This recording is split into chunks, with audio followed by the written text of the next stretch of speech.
Jaysingpur बायपासवर petrol tanker पलटी, संशयाच्या भोवऱ्यात पत्र्याचे शेड। जयसिंगपूर रेल्वे स्टेशन पलीकडील नवीन सांगली कोल्हापूर बायपासवर हॉटेल सिग्नेचर जवळ मंगळवारी दुपारी पेट्रोलने भरलेला टँकर पलटी होऊन लाखो रुपयांचे नुकसान झाले। दुपारी 4 ते 4:30च्या सुमारास झालेल्या अपघातामुळे 2.5 ते 3 तास वाहतूक विस्कळीत झाली। सुदैवाने जीवितहानी टळली। चालकाने प्रसंगावधान राखत दरवाजाची काच फोडून बाहेर उडी मारून जीव वाचवला।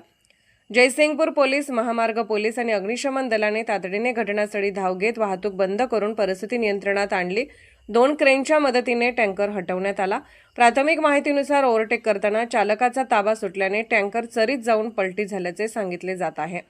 मात्र स्थानिकांनी वेगळाच दावा केला आहे। काही प्रत्यक्षदर्शीनुसार टँकर अपघातापूर्वी घटनास्थळालगतच्या एका पत्र्याच्या शेडमधून बाहेर पडताना दिसला होता, त्यामुळे अधिकृत कारणावर संशय व्यक्त होत आहे।